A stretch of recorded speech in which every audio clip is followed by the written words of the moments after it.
Nous avons trois questions jointes maintenant. La première de Monsieur Bruno Lefebvre sur l'utilisation des conclusions du baromètre d'Europe Assistance sur la mobilité. Ensuite, ce sera au tour de Monsieur Jean-Paul Bastin sur le retard à combler concernant les bornes de recharge en Wallonie. Et enfin, last but not least, Olivier Marois sur l'état d'avancement du déploiement des bornes de recharge pour véhicules électriques en Wallonie. Monsieur Lefebvre, je vous en prie. Merci beaucoup, Monsieur le Président. Monsieur le ministre, le 5e baromètre belge de la mobilité d'Europe Assistance met en évidence un point d'alerte pour la Wallonie. La transition vers la fin des moteurs thermiques reste largement théorique pour une majorité des ménages. Seuls 38% des Belges déclarent que leur prochaine voiture sera 100% électrique, tandis que 62% annoncent qu'elle ne le sera pas. Le frein est d'abord financier, 60% estiment que les pouvoirs publics n'aident pas suffisamment et 71% pointent le coût d'une borne ou d'aménagement au domicile. L'insuffisance des points de recharge publics est aussi citée et l'usage du véhicule électrique reste particulièrement faible en Wallonie. Il paraît évident que si le prix des produits pétroliers devait rester celui qu'il est en ce moment, ces chiffres évolueraient. Quelles mesures régionales sont à l'étude pour réduire le coût d'accès et pour quel public prioritaire? Pouvez-vous faire le point sur votre stratégie? Quel plan opérationnel pour accélérer le déploiement des bornes, notamment hors des centres urbains et avec quel jalon 2026-2030? Où en est-on dans le processus d'adoption de l'arrêté modifiant l'arrêté relatif à la classification des aires autoroutières en vue de permettre notamment l'installation de bornes de recharge sur les aires autoroutières de type 3, aires aujourd'hui non concédées? Qu'en est-il des travaux menés par le comité de projet électromobilité? Quels sont livrables attendus à la fin de ce semestre? Merci beaucoup. Merci. La question orale suivante est donc celle de Monsieur Jean-Paul Bastin. Je vous en prie. Merci, Monsieur le Président. Monsieur le Ministre, fin 2025, la Wallonie ne comptait qu'environ 3700 stations de recharge électrique contre plus de 22 000 en Flandre, un écart qui est particulièrement interpellant. Ce retard s'expliquait notamment par un manque d'investissement sous la précédente législature. Afin de combler ce retard, le gouvernement a opté pour un modèle de concession en collaboration avec le SPOE et 245 communes permettant d'identifier 1650 sites destinés à accueillir des bornes publiques, sachant qu'elles sont doubles, donc cela permet d'avoir 3300 points de charge supplémentaires. Concession a été attribuée à la société Electric Mobility Infrastructure, filiale d'Engie, qui assumera l'ensemble des coûts sans subside public et se rémunérera via le prix de la recharge estimé à environ 48 centimes par kilowattheure. Le déploiement devrait être réalisé pour moitié d'ici printemps 2027 et finalisé pour le printemps 2028 avec une exploitation prévue jusqu'en 2038. Monsieur le ministre, pouvez-vous préciser le calendrier détaillé de déploiement des bornes de recharge ainsi que les garanties mises en place pour assurer le respect des dites échéances fixées à 2027 et 2028?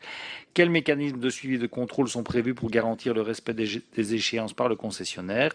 Enfin, comment le gouvernement entend-il associer les communes, en particulier celles peu nombreuses, mais néanmoins il y en a, qui n'ont pas répondu à l'appel initial et garantir une répartition équilibrée des bornes, notamment dans les zones rurales? Je questionnerai par ailleurs votre collègue sur la disponibilité de l'électricité, puisque ce n'est pas tout d'avoir une borne, encore faut-il qu'elle puisse être connectée, raccordée à la capacité électrique, et ce, dans la durée. Je vous remercie. Merci beaucoup. Et donc, la dernière question, celle de Monsieur Olivier Marois, je vous en prie. Oui, Monsieur le Ministre, lorsque vous avez pris vos fonctions il y a une vingtaine de mois maintenant, vous en avez fait l'amer constat. Les bornes de recharge pour véhicules électriques étaient quasiment inexistantes sur notre réseau routier. Votre prédécesseur avait pourtant annoncé l'installation de 6000 bornes publiques, mais le mécanisme qu'il avait choisi s'est soldé par un flop monumental, il n'y a pas d'autre mot. Vous avez donc, fort heureusement, décidé de changer d'approche en optant pour un modèle de concession inspiré notamment du modèle choisi par la Flandre. Alors l'attribution récente du marché à Electric Mobility Infrastructure marque une première étape très importante. Ça montre que ça avance. Enfin, parce que, comme l'a rappelé mon collègue, à la fin de l'année dernière, il y avait seulement 3700 stations en Wallonie contre 22 310 en Flandre, ce qui avait fait dire il y a quelques semaines à votre collègues désengagés, ministre de la Mobilité, traversez la Flandre, vous trouvez en Flandre des bornes partout, vous n'en trouverez pas en Wallonie, ou alors très peu. C'est là que l'effort doit être fait également. Je partage évidemment ces propos, même si vous n'en êtes pas responsable. C'est votre prédécesseur qui n'avait pas fait avancer le dossier d'un iota. Sans doute que dans voiture électrique, il y a un mot qui le dérangeait, c'était le mot voiture. Je pense que ça doit être ça. Et donc, je pense que ça devient vraiment urgent, Monsieur le Ministre, parce que j'ai passé, par exemple, désolé de parler un peu de mon expérience personnelle, j'ai une vieille bagnole de presque 12 ans qui arrive vraiment en fin de vie, 285 000 km. Je me dis, bon, j'ai des panneaux photovoltaïques, c'est peut-être intéressant d'aller acquérir un véhicule électrique. Je peux vous dire qu'il y a du monde dans les concessions. J'ai fait le tour d'à peu près 10 concessionnaires. Il y a du monde, tous m'ont dit la même chose, vieux réflexe de journaliste. Qu'il y avait énormément d'intérêt pour l'instant, énormément de travail, beaucoup d'offres à remettre. Et sur le marché de l'occasion, la presse en a fait l'écho, les véhicules électriques d'occasion connaissent un regain d'intérêt. D'ailleurs, les prix ont sensiblement augmenté. J'ai fait l'analyse pour une Tesla Model 3. C'est plus ou moins 4 à 5 000 euros de plus par rapport à il y a quelques mois. Et donc, évidemment, la hausse des prix des produits pétroliers à la pompe, on le voit chaque jour, pousse les Belges à s'intéresser à l'électrique. Donc, c'est urgent, Monsieur le Ministre, de mettre le turbo, mais je sais que vous en êtes conscient. Mes questions, où en est-on en termes de bornes et de points de charge en Wallonie, en distinguant clairement les catégories? Quel est le calendrier de déploiement prévu suite à l'attribution de la concession à Electric Mobility Infrastructure, et quelles seront les premières réalisations concrètes? Quelle est votre stratégie pour les bornes rapides, notamment sur les grands axes, et à quel horizon? Parce qu'il y a une chose qui m'inquiète, c'est que dans les sites qui ont été identifiés, c'est apparemment surtout des bornes de 11 kW, c'est-à-dire des bornes qui sont extrêmement lentes. Pour un véhicule full électrique, il faut parfois, avec une borne de 11 kW, compter 8 à 9 heures. Donc il ne faut pas oublier non plus les bornes rapides. Et donc tous ces objectifs actuels qui sont les vôtres, sont-ils suffisants pour faire oublier ce qu'on avait qualifié il y a peu de désert wallon? Merci. Merci, messieurs les députés. Monsieur le ministre, je vous en prie. Merci. L'enjeu de l'électromobilité est bien sûr un enjeu prégnant pour le gouvernement wallon, à la fois pour ce qui me concerne au départ des infrastructures régionales, mais également en appui aux infrastructures communales, et bien sûr en termes aussi de puissance disponible. Et la question, comme l'a pointé M. Bastin, relève là de la compétence de ma collègue Mme Neven, mais bien sûr nous travaillons de concert sur ce dossier, notamment au travers du groupe d'électromobilité que j'ai fait mettre en place et qui a été validé par le gouvernement. Alors au 1er février 2026, la Wallonie comptait 16 434 points de recharge, dont 14 277 points normaux, 757 rapides et 1400 ultra rapides répartis sur 4 372 stations. C'est une augmentation de 10% depuis le premier recensement officiel réalisé il y a 6 mois. Vous le savez, l'une de mes premières initiatives sur le sujet a été d'ailleurs d'assurer un monitoring des points de charge électriques en Wallonie, ce qui n'existait pas auparavant. La stratégie wallonne que je mets en place, qui est complémentaire aux initiatives privées, repose donc d'une part sur un déploiement de bornes sur le domaine public communal qui vise à assurer une couverture équilibrée de l'ensemble des territoires, y compris dans les zones qu'on pourrait qualifier de plus reculées, où l'offre progresse plus lentement et couvre l'ensemble des usages de la recharge du quotidien à la recharge de transit. Et d'autre part, une mobilisation des aires autoroutières de la Sofico pour déployer une offre d'électromobilité avec des chargeurs rapides et surtout ultra rapides sur le réseau structurant. Dans cette double dynamique, qui est évidemment complémentaire aux initiatives privées, le marché de concession pour le déploiement d'infrastructures sur le domaine public communal, c'est l'une des premières mesures que j'ai prises, vient effectivement d'être notifiée. La phase opérationnelle débutera tout prochainement. Le dispositif prévoit l'installation de 1650 bornes, soit 3300 points de charge supplémentaires. C'est donc une augmentation prochaine de l'ordre de 20% des points de charge en Wallonie.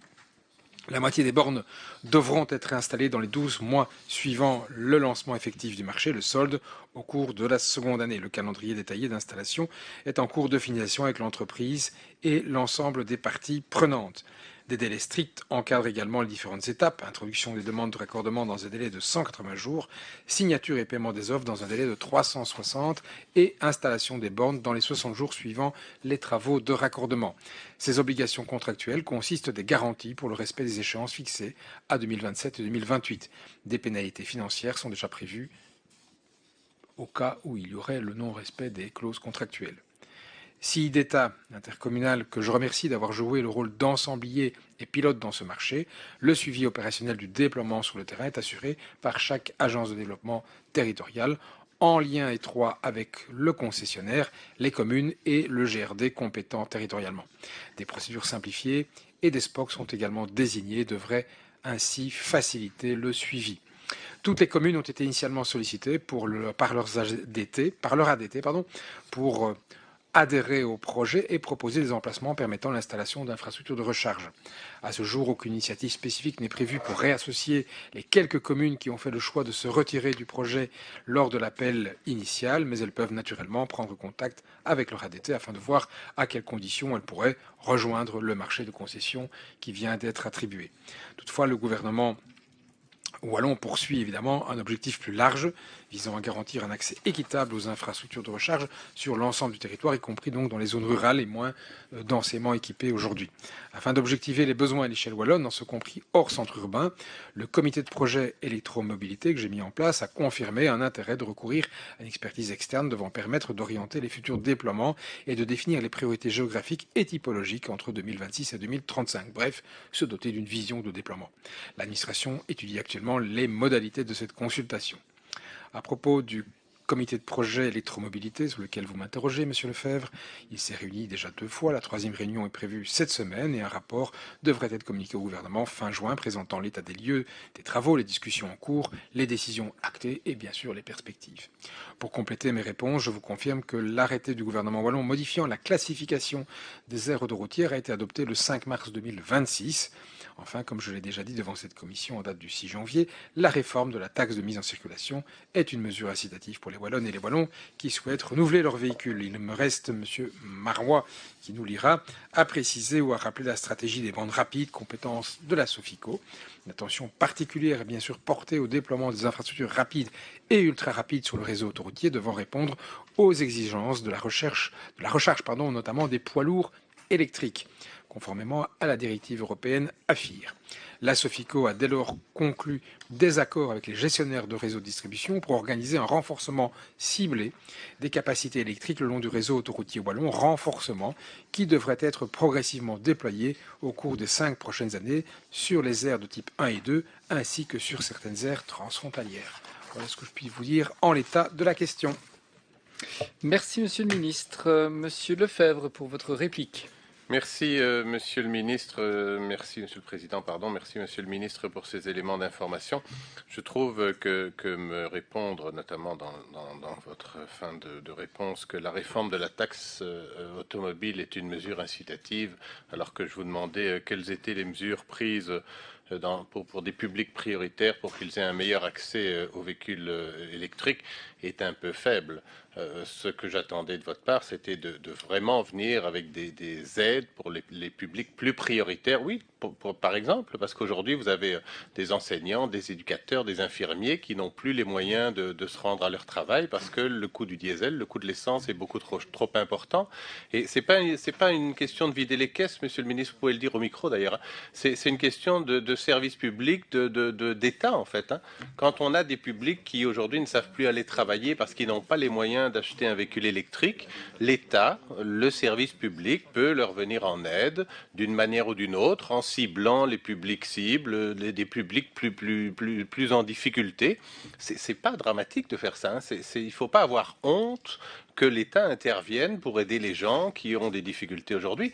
Changer un peu le paradigme. Je sais bien que vous êtes dans une majorité avec une droite qui parfois est fort à droite, mais il existe encore aujourd'hui des citoyens qui ont besoin d'aide, qui comptent sur l'État pour pouvoir vivre leur vie.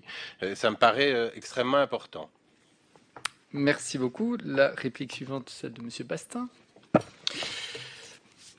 Merci Monsieur le Président, merci Monsieur le Ministre. Oui, je pense qu'une des réponses par rapport à la crise des produits gazolés, carbonés que nous connaissons aujourd'hui, c'est de rendre un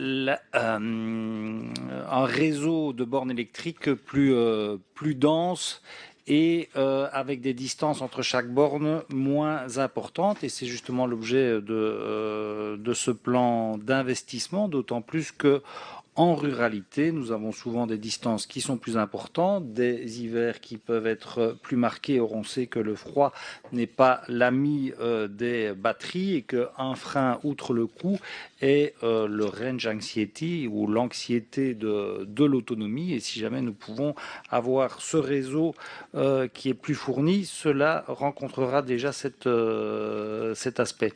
Merci aussi, Monsieur le Ministre, d'avoir bien fait le détail entre les bornes dites normales, rapides et ultra rapides, car si nous avons on peut avoir une recharge plus lente à domicile. Par contre, sur la route ou sur l'autoroute, nous avons moins de temps, d'où l'importance d'avoir aussi une offre adaptée. Je vous remercie. Merci beaucoup. Alors, Monsieur Marois a dû retourner à la présidence de sa commission et donc il n'avait pas de réplique.